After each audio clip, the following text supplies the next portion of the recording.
Sakti, ini adalah salah satu gebrakan Rizal Ramli, yaitu ingin membangun jalur rel kereta yang terhubung sampai ke pelabuhan supaya transportasi lebih cepat dan lebih murah.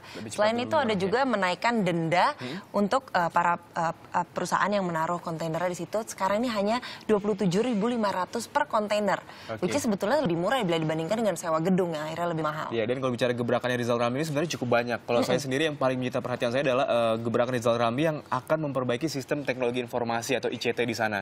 Jadi kalau selama ini kan eksportir maupun importir ini tidak tahu nih keberadaan kontainernya di mana. Jadi dengan adanya ini eksportir bisa tahu nih akan di mana sebenarnya kontainernya. Lebih mudah lebih ya. mudah, betul sekali. Dan akan lebih akurat juga pengecekannya. Iya, dan kalau kita bicara gebrakannya lagi, ini kan banyak sekali di balik sikapnya ini, siapa yang menyangka nih kalau ternyata sosok Rizal Ramli ada sosok yang romantis. Betul sekali Sakti, tidak ada yang menyangka. Karena ketika ada jatuh cinta, Rizal Ramli sering menulis puisi untuk kekasihnya. Dan berikut adalah obrolan santainya bersama Ernest Prakasa dan Rahma Hadi di The Interview. Saya udah nulis 1,5 tahun yang lalu. Pada waktu itu saya katakan ekonomi Indonesia lampu kuning. Hati-hati, karena ada 4 defisit.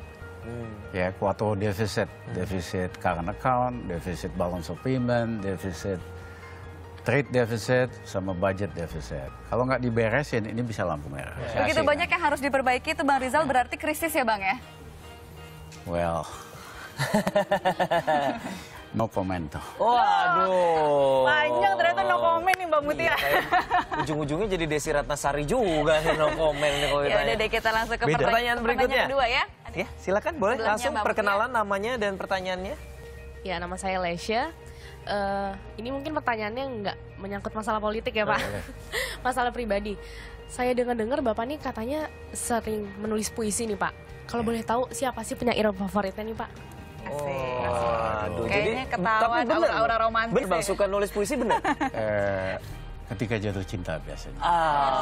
Sekarang lagi jatuh cinta nggak Bang? Dulu saya kuliah single di Boston, pacaran sama yang kemudian jadi my wife, arsitek, lulusan Harvard Business, Harvard School of Design, yang desain Mega Kuningan, yang memperkenalkan minimalis arsitektur di Indonesia.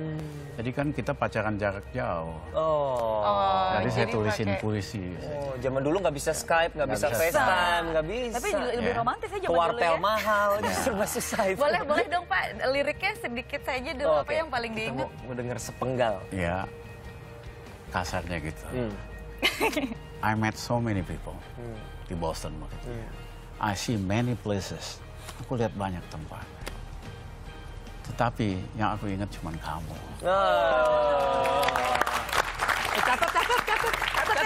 Ernest nih, tadi sudah ada pertanyaan soal puisi, tadi pertanyaan dari Mbak Mutia juga soal rupiah. Ini kalau kita berbicara soal ekonomi, kemarin Direktur IMF datang ke sini, Christine Lagarde, bilangnya sih Pak Presiden maupun Christine Lagarde tidak berbicara soal pinjaman hutang atau apapun gitu. Nah, kalau yang Bang Rizal tahu seperti apa sebetulnya? Apakah juga di luar IMF juga, apakah Indonesia memang masih butuh hutang ke Bank Dunia, ke ADB misalnya?